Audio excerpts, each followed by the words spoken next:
Okay, so um, we talked about the kolim, and now we're up to Hashoisa Mayim Shu'ulim. So somebody who drinks water which is borrowed, which is an interesting idea, what does it mean borrowed water? Um, but evidently there is there's a notion of borrowing water from somebody, and but lam runs ela de shalinu katan. This is only in the if they were loaned by a katan, right? A minor loaned them to you, but let's see if there's any Rashbam here. How can a minor lend something? Well, how can you lend water altogether? You can't lend water, right? But let's see if there's any.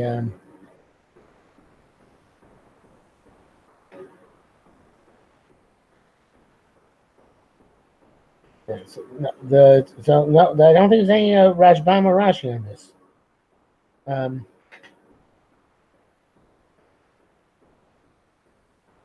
Okay, but in any event, so Mayim Shulim is specifically when Lomran El Deshleinu Katan, but God Leislamba. But if it's an adult, it's not a problem. If you Shalinu Katan, no. So this is going on not the person you're being shoel from, but the person who borrows them. I think that this is talking about the Shalinu. The Shalinu Katan Megabra.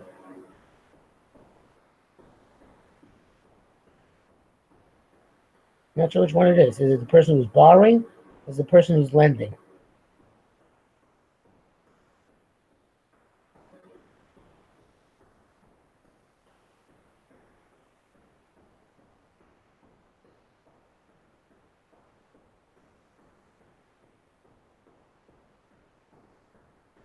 Okay, but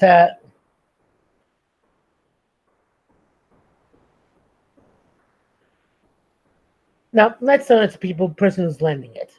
Okay, if the person who loaned it was a god, it's not a problem. But you should call it shayinu katan. Nami lomar el besada. It's only a problem with soda. The low shchiche, where there's not much water. In the city where there's a lot of water, it's not a problem.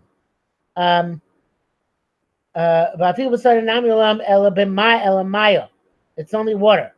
But not wine or beer. So in this there is Rashi. I says Hamokum Tsarhein.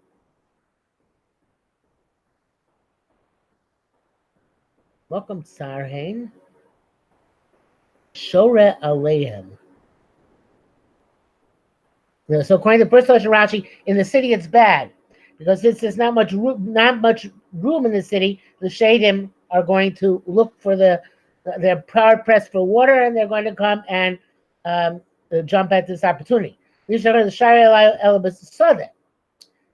according to the second Rashi is where I was saying before that the Shedim take effect on it only in the field, where there is not enough water. Masra nafshola zuka. The shade has devotion and dedication to be to damage the person to get the water. So Mayim Shulim is evidently the issue of Mayim Shulim is because the borrowed water is more susceptible to shadim than water which is owned, and the water which is owned is also the borrowed water is more a problem with the katan than with the gadol. So the assumption of the Gemara is that shadim are only going to attack at weak points, and if a katan loans you, if a katan borrows the water, so then that's a I think it's really the other way around. If a katan lends you the water, not like I said before. If a gadol lends you the water, so then the gadol's handling of the water is a shmira. It's keeps the water. The shade is not going to tangle with an adult. But if it's a katan, so then the katan is going to not be a sufficient shomer for the shade not to attack. Okay, so the question is what specifically, obviously, the thing is with borrowed waters. So the question, I think, is why are you borrowing the water and not paying for the water? Because, okay, if you don't have water, so pay for the water. So if you don't pay for water, so that means that you don't realize the chashivas, the significance of the water. Wine and beer, everybody knows they're significant, right? Water is not necessarily significant because it's just water. But if you pay for the water, then that gives it significance. So something which is significant, you're not being mevaze it. You're not denigrating it. But if you're just borrowing water, then you're denigrating it. You're saying that, okay, it's not worth paying for. If I don't have available, I'm just going to borrow the water, so to speak. Whatever that means. I'm not sure it means borrowed water. I think this means that you ask for it for free as opposed to offering payment. Because obviously, not obviously, but I don't think it means you're going to repay the water. It just means you're asking for water and not paying for the water. So anything which it's kind of like bizui ochlin. Anytime you're mevaza for something, so that is a chisaron. That's a shortcoming. The Shedim sees on the shortcomings, right? So it could be like this also. Continuing on, if a gadol gives you the water, so then that's a matana. It's a gift, right? So a gift is okay. That's considered to be sufficiently significant. But if a cotton can't give you matana, then a cotton, it's basically you're taking water for nothing, and it's not being given as a gift to you. So therefore, that is something where which is considered to have a ruach ra. Now Rashi, of course, learns that the ruach ra, as we said, is shedim. That's comprised of ruach ra, but it's not necessarily so. We could say that the ruach ra is in and of itself the fact that you have this pun intended ayin hara, right? You're not looking at this water significant. You don't want to pay the person for it, and therefore you're making a judgment against yourself, because whenever a person does something which is sarus ayin, which indicates a lack of willingness to spend money, a miserliness that could provoke, based on what I'm saying now, a ruach ra on the person, because he's not doing what he's supposed to do in terms of finding this significant. So that's what I would say. Again, this is obviously off the top of my head, but this is also only, it says here, in the sadeh, lo shchicha leis lamba. So in the sadeh, if you're borrowing water, right, then that's bad, because since the water is much more significant because it's not so prevalent. In the city, water is in of itself not significant because there's much water available, right? So therefore, it's going to the second Pshat Rashi. So therefore, since there's so much water available, therefore, Itaka doesn't have that significance, which it has, but in the field, it should definitely be something which you find significant. Okay. Would Chazal be pro-commercializing water? Well, they definitely held that water was a very significant commodity. And that's why there are lots of chazals about how to use irrigation canals and who has the rights for what. And there's even a Gemara which says that the people upstream who get the waters first can use the water for laundry before releasing water for drinking for downstream. So water was considered to be a significant commodity, especially in the days when it was, like I said, it's not easy to get. If there's any Marshall here. No, he skips Kufid Av entirely. Look at that. Okay. Okay, so next. Okay,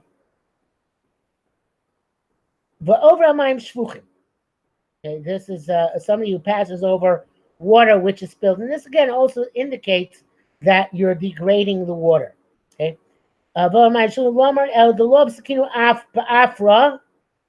This is only if you don't scatter dirt upon them, or it's interesting the next thing. Below tafbuhu roka. You don't spit into it.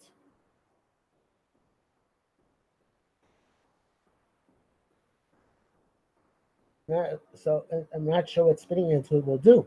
Okay, let's see what we get here. Below tapu roka av sakinu. If you were mafsik, in other words, you did put dirt in it. Otapu roka. Or you put saliva into it. So leislamba, it's not a problem. Below run el law varlayu shimsha. That they didn't stay overnight. Below varlayu shitin nigre. And they didn't pass over it 60 nigre steps.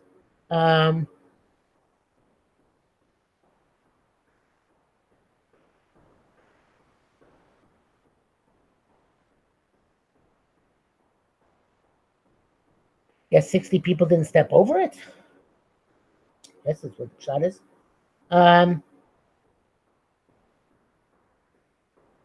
Okay.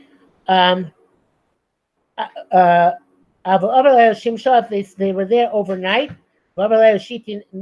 and 60 steps passed over it, it's not a problem. It's also if he's not riding a donkey or not wearing shoes. But if if he's riding a donkey and he's wearing shoes, there is not a problem. So this would be a good raya for Rabbanan Soloveitchik about the bacteria, because it sounds like the issue is coming into contact with with water, which potentially was spilled because it was contaminated. But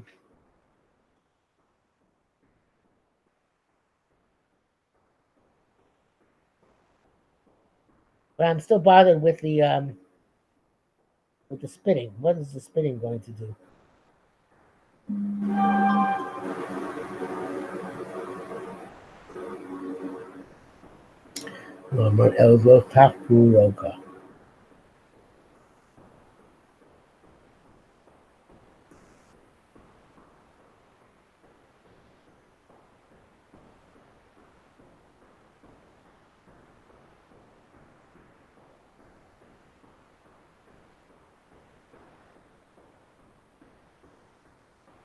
Also, we've seen that water gets more brackish after it's there for overnight.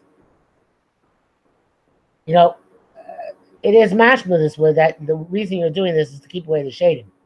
When you spit in the water, the shadim are no longer interested in it. When you put dirt in the water, also the shadim are no longer interested in it. When it's stale water, also the shadim are not interested in it. So this sounds very much like it's taking shadim kipshuto and saying that once the water is not something which the shadim are interested in, then you don't have a problem anymore walking in that water and being over on those mayim shvuchim.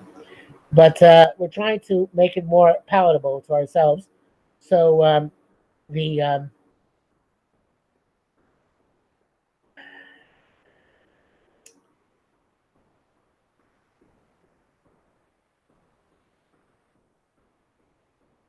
okay, I still haven't figured out the saliva one, but everything else works out reasonably well. In other words, that the water is water which is still useful. If you leave it out there and don't actually use it properly, then you're not respecting it. So the Gemara is telling us what's considered to be water which should be used. So basically, kashchis, if you don't use it, it's water which is still fresh, not water which is overnight or brackish, or if you make it disgusting by spitting into it. Okay, so I'm not sure why, but it seems in this Gemara that if you yourself make it disgusting, then there's no taina on you that you're passing over the water. It could be because it's spilled water anyway, and you're really not going to use it. But it's still considered to be a chisaron on you if you're not machshim it. So therefore, we tell you, you know what? You can make it completely disgusting, in which case there's no taina on you for not having used that water by spitting in it or putting dirt in it. And if it's brackish, it doesn't matter. And obviously, if you are riding a camel, you have shoes on. So then, riding a donkey, you have shoes on. So then, either because you're not coming into contact directly with the water, or because also the donkey and the shoes make the water dirty and disgusting, and therefore it's not a problem that you're not using the water. Generally speaking, it could be that this also is the fact that Mayim represents Torah, because since Mayim represents Torah, so therefore, if you have water which you don't give proper respect to, so then that's almost it's a bizayon to the Torah, which is likened to water. But I don't think so. That doesn't sound right to me. Okay, then where it says that's only when there's no issue of witchcraft and sorcery. But if it's an issue of witchcraft and sorcery, so then afagav the ikokohani, even though you have all these safety measures, chayshin, it's a problem. And the Gemara says here, kahu gav, a certain person, the rochiv chamra, he was riding a donkey, the siyam masane, and he was wearing shoes. Nevertheless, gamud masane, his shoes crunched up, the tabu kare, and his legs dried up as a result. So kshafim work differently. And again, evidently the kshafim work. Sorry, there has to be some sort of kitrug for the kshafim to work. What is the kitrug for the kshafim to work? That you passed over the water, and if a witch or sorcerer sees you that there's in even the most remote way you're mistreating the water, so then that's an achiza, that is something where they have a grip on you to try and use witchcraft against you. Generally speaking, whether the Shedim are taken literally or not taken literally, Shedim are much more passive than mechashve and machshefos. A shade is only going to come if there's really a big issue, right? For a small issue, Shedim don't bother coming. But a witch or a sorcerer who is malevolent, Shedim are mischievous, not malevolent. So they only make mischief in limited ways. A malevolent person is much worse than a demon.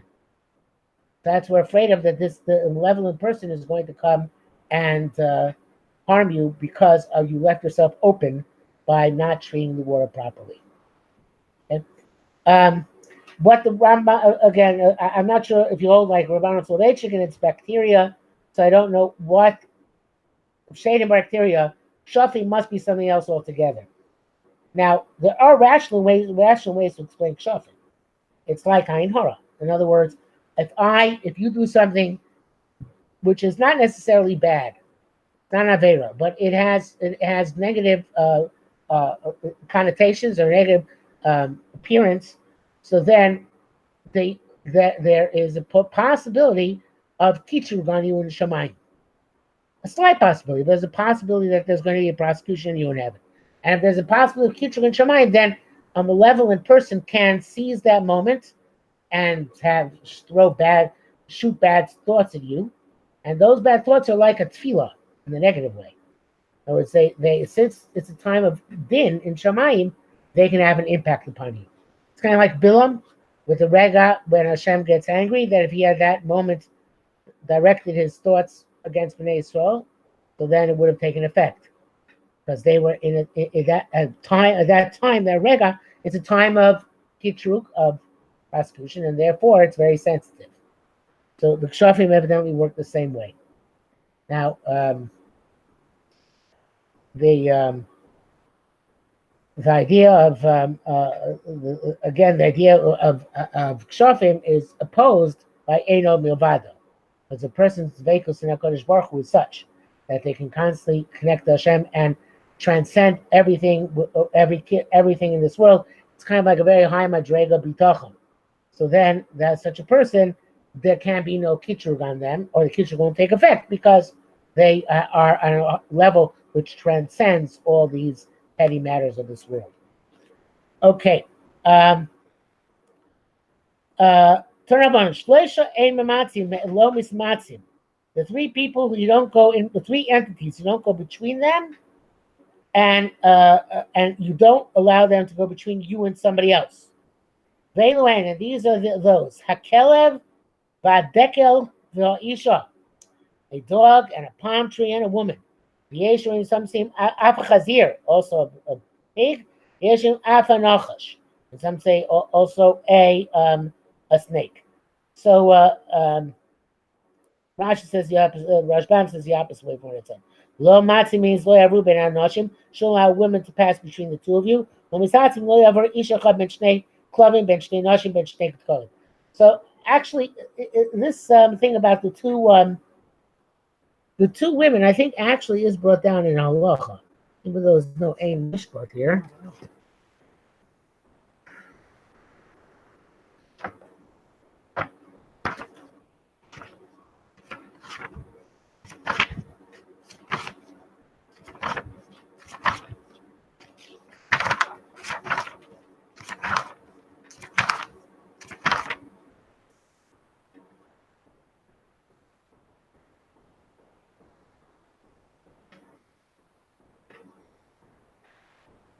No, it's not here. I thought it was brought down because I remember there's a tshuva from Yosef Chaim Sonnenfeld about walking the street. What happens if you have very strange. What happens if you have walking between two women? You can't avoid it walking between two women or walking between two men.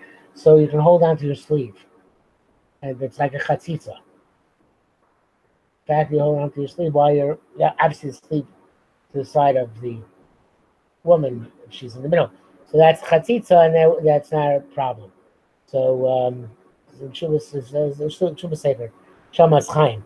So that's why I thought that it's brought out in the halacha. But the Einayim Lamishpat in the back doesn't actually have it.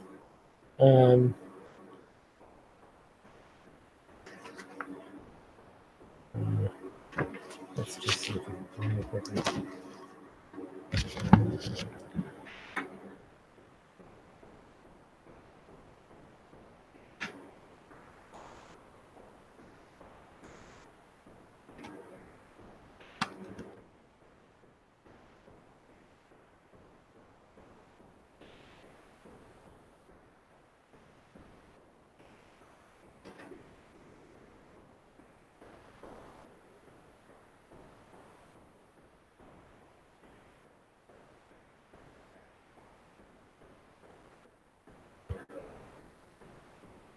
So here is, there's a lot of talk about it here.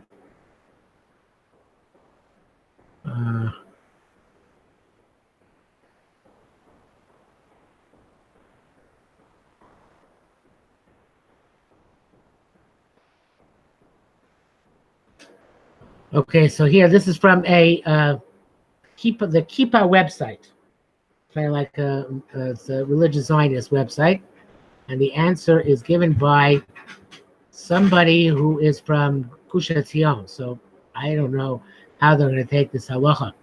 So in any event, says it's not brought down the Gemara, not halacha, and not brought down halacha, not the Rambam, not the Shulchan Aruch.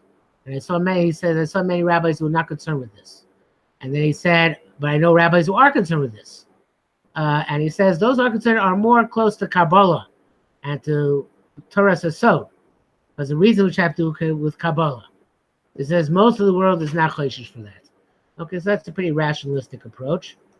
Basically, nor is Gemara. Let's see if we find a more mystical approach here.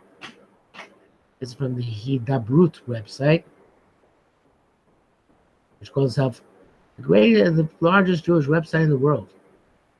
So he says here, it's not a mamash and issur to go between two women, but it's something which is appropriate to be careful about.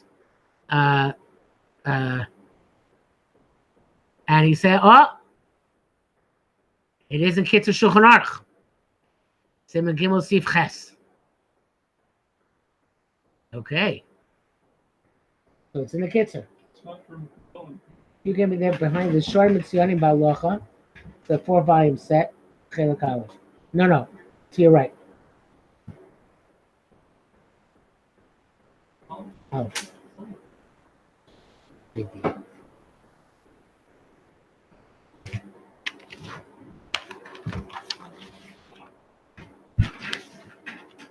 Gimel Ches.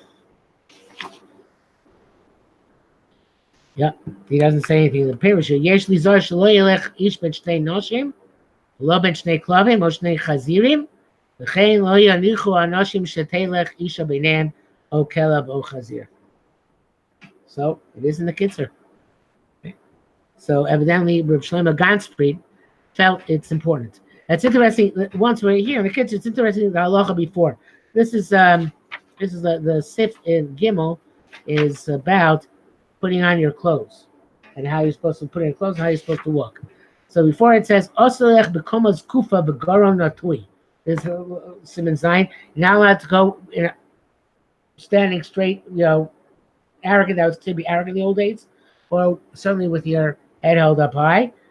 And it says to bring down Pasuk Nach, which says that that's a bad thing.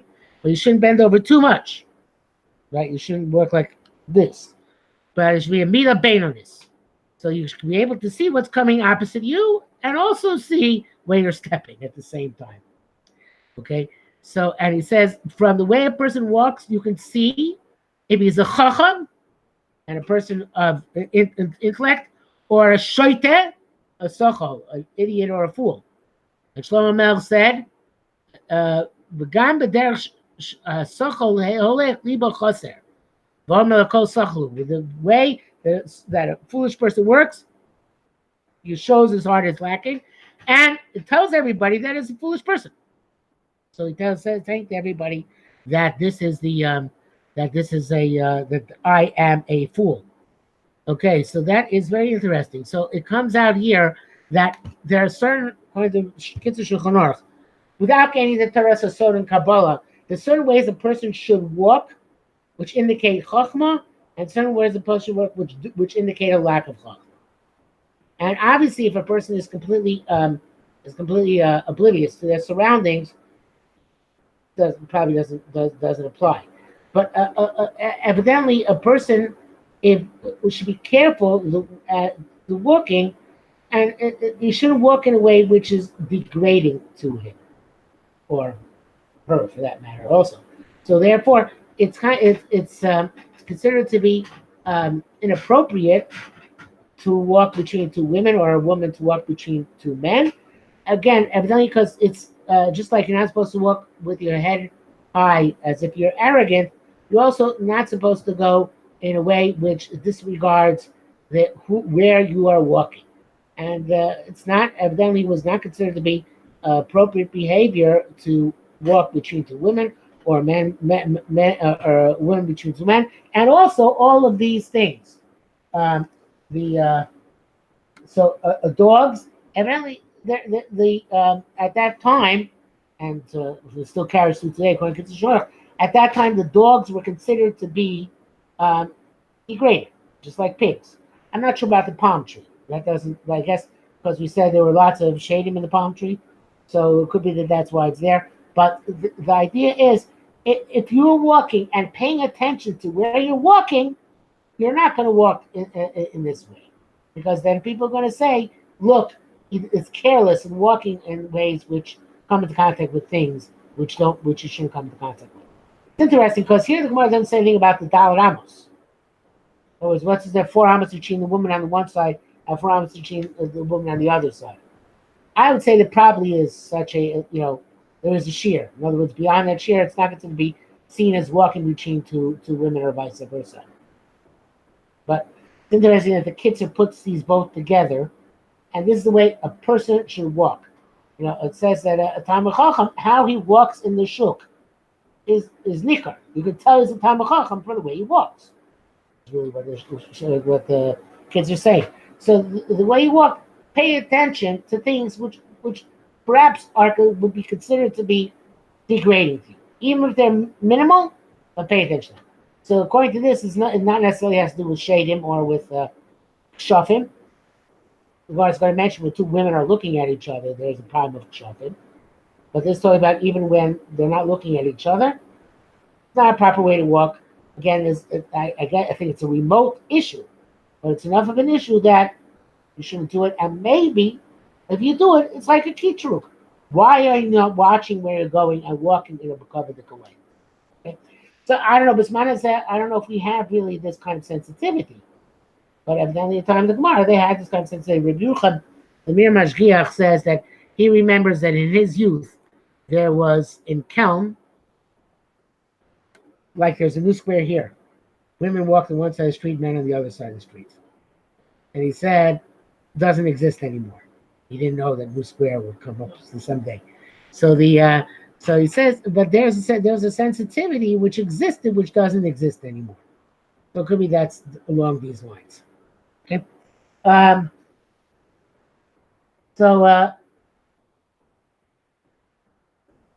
are we up to now? Vimamatsim, my takante. Okay, so now you walk between the two of them or vice versa. What's the takana? Amar Papa niftach bekel v'nafsich bekel. Okay, there's a pasuk here. What's the pasuk? Rashi says, "Kel motzil mitzrayim, lo nachash b'Yaakov ad ma po'el ba'al kel." That's a pasuk from. Is this a double parsha this week? The Chukas or Chukas Balak? It's Chukas. So, but on Balak it says, "Kel motzil mitzrayim."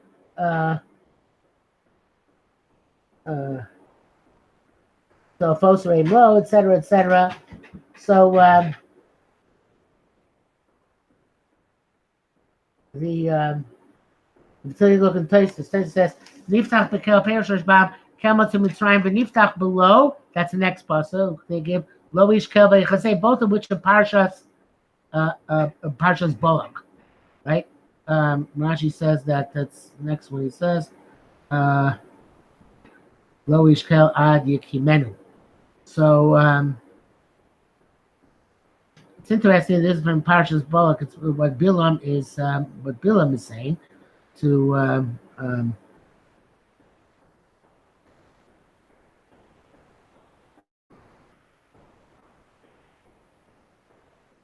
these are psukim of bitachon, and evidently that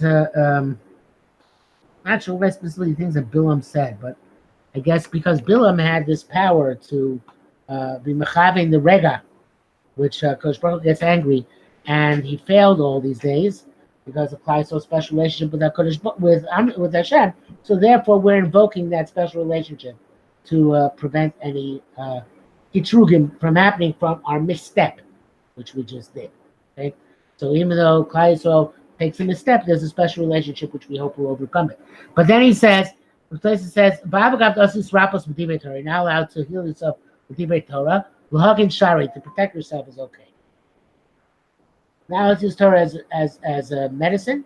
Now let's use Torah as a preventative. Why is that? Not sure why, but it seems to be that using Torah in order to heal yourself is kind of like making Torah kardom lachborba, making Torah like a tool, an instrument.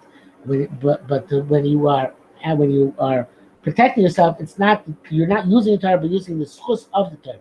Which Lisrapos the Torah means to use Torah itself, opposed to schus, by using psukim, whatever the case may be. That's not good. But when you're using the schus of the Torah, which is protect yourself, that would be okay. For a certain type of fever, you should take a knife. So there, mishum sakana shari. Fever is pikuach nevesh, and because pikuach nevesh, you can use the bitar. Rabbeinu Chanel perish niftach bekel lema hachi kel elokim Hashem hatzienim kol mikol nezek asher biyadcha koch uvra ki ata kel. Nichta below lo ticheni elokai v'lo tazveni shomeni ki yishom basoim tem mikra taneni v'lo v'al tomar lo. So these are both fields. I know Rabbeinu Chanel got them. They say all of Rabbeinu Hananel's material is Messiah from previous generations. So I guess there's a Messiah that these were tefillos which a person could say if they had done something, made a misstep like this, to ask Hashem that it shouldn't have an impact. Okay. And the next case is Hani train. By the way, I need to mention this. Obviously, El and Lo are interchangeable, right? It's either Kel or Lo, right? So evidently the name Kel is the name of Chesed, but it's the name of Chesed which represents strength. Because Kel means El means strength. Michamocha ba'elim Hashem. El there means strong ones. So evidently, El is a shame of Chesed, which actually